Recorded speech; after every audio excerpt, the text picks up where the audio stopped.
आज विश्व के आवश्यकताओं की पूर्ति करते हुए उनकी समस्याओं का निराश करने का शाश्वत निदान देने वाली एक नई रचना को विश्व आवश्यक मान रहा है, भारत से अपेक्षा कर रहे हैं और नियति शायद यही कार्य हम भारतवासियों से चाहती है कि हम अपने उदाहरण से विश्व को एक नया ऐसा रास्ता दें। संघ 100 साल से ये सारा चिंतन, इन सब महापुरुषों का चिंतन लेकर, संघ का चिंतन नया नहीं है, वो अपनी दृष्टि के आधार पर अपने यहां परंपरा से चलने वाला आज तक आया हुआ यहां तक चिंतन है। उस चिंतन को लेकर संघ 100 साल से काम कर रहा है। समाज जीवन के विभिन्न आयामों में, संगठनों में, संस्थाओं में, स्थानीय स्तर पर भी, व्यक्तिगत पहल से भी स्वयंसेवक सक्रिय है। समाज जीवन में सक्रिय ऐसे अनेक सज्जनों के साथ भी सहयोग और संवाद स्वयंसेवकों का चलते रहता है। इन सब का जो संकलित अनुभव है, उसके आधार पर संघ का कुछ चिंतन है। वो चिंतन आज के कार्यक्रम में आपके सामने रखना, ये मेरे भाषण का प्रमुख उद्देश्य है। पहली बात है कि विश्व की व्यवस्था में परिवर्तन तो आवश्यक है, विनाश टालना है तो अनिवार्य है, परंतु हम एक विपरीत व्यवस्था में इतने आगे बढ़ गए, सारी दुनिया आगे चली गई, हम भी आगे चले गए। अब एकदम अगर पीछे मुड़ेंगे तो गाड़ी उलट जाएगी। इसलिए इस गति से आगे बढ़ते बढ़ते हुए धीरे धीरे छोटे छोटे कदमों से हमको मुड़ना पड़ेगा, एक लंबा मोड़ लेके पीछे आना पड़ेगा। देशकाल परिस्थिति का ध्यान रखते हुए हम अपनी समग्र और एकात्म दृष्टि के आधार पर अपना स्वयं का विकास पथ बनाकर विश्व के सामने एक यशस्वी उदाहरण रखेंगे, तब इस व्यवस्था का परिवर्तन प्रारंभ होगा। अर्थ और काम के पीछे अंधी होकर भाग रही दुनिया को धर्म की दृष्टि देनी पड़ेगी।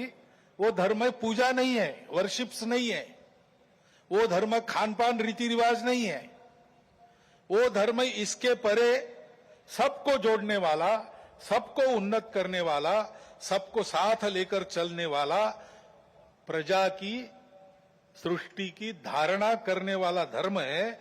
उस धर्म का मार्ग हमको अपने उदाहरण से विश्व को देना पड़ेगा। भारतवर्ष को ऐसा होना ही पड़ेगा, ऐसे संघ मानता है 100 साल के अनुभव के बाद। अब संपूर्ण देश को ऐसा खड़ा करना है, लेकिन व्यवस्था है उसको नहीं बना सकते।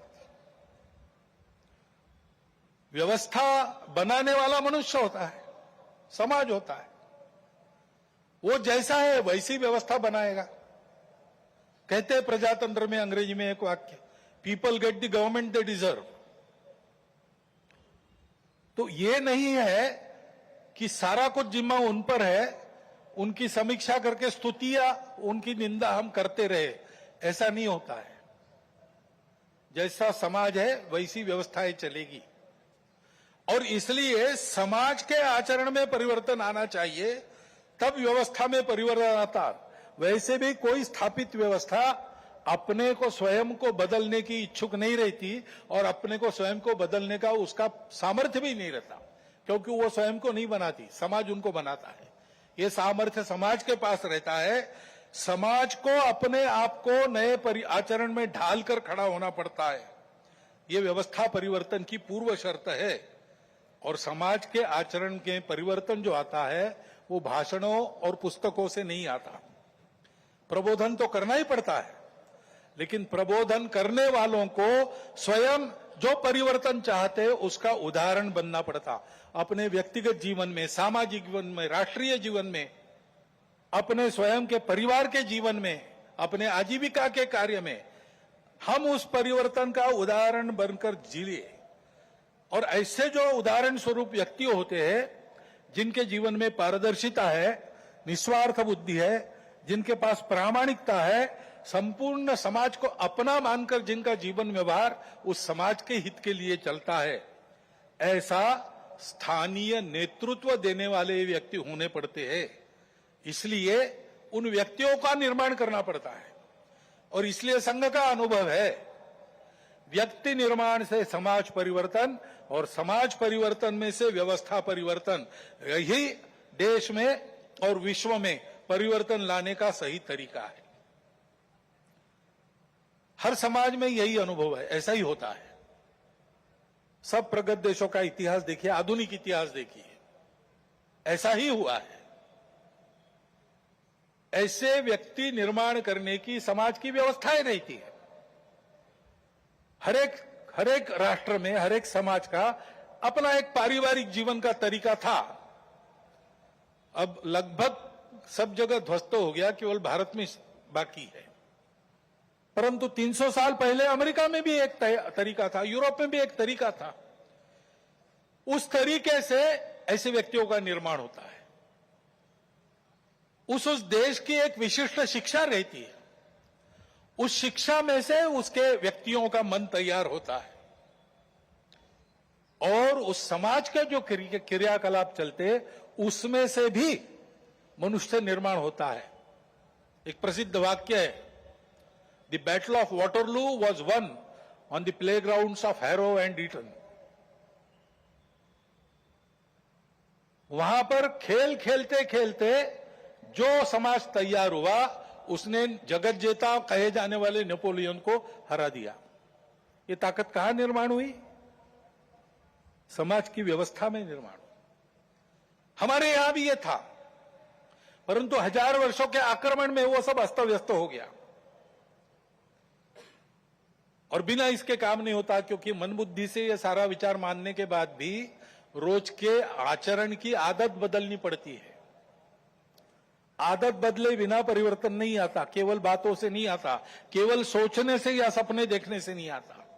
जैसा आपको देश चाहिए वैसा आपको होना है, और वैसा आपको होना है तो आपकी अपनी आदत दुरुस्त होनी चाहिए। उसकी व्यवस्थाएं इसमें रहती है, वो हमारे यहां ध्वस्त हो गई। इसलिए राष्ट्रीय स्वयंसेवक संघ का निर्माण हुआ। संघ की शाखा ये आदत बदलने का तरीका है, उसकी व्यवस्था है। 100 वर्षों में इसीलिए सब प्रकार की परिस्थिति आई। संघ को लालच भी दिखा दी, संघ को राजनीति में आने का आमंत्रण भी मिला, लेकिन संघ ने वो सब नहीं किया।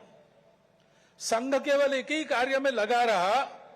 संघ के स्वयंसेवकों ने हर परिस्थिति में शाखा को नित्य चलाया है।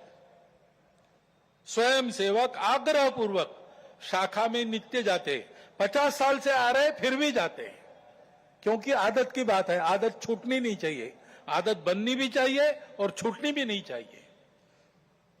शाखा के कार्यक्रमों को मन लगाकर करते हुए व्यक्तिगत सद्गुणों की और सामूहिकता की साधना करना और समाज में क्रियाकलापों में सहभागी होते हुए समाज के सद्गुणों का, सामूहिकता का वातावरण निर्माण करना, इसलिए संघ की शाखा है। उसके कार्यक्रमों में से नित्य और मन लगाकर करने से स्वयंसेवकों में व्यक्तित्व का, कर्तृत्व का, नेतृत्व का, समझदारी का, वैचारिक और व्यावहारिक और भक्ति का, राष्ट्र के प्रति, संघ के प्रति भक्ति का निर्माण होता है।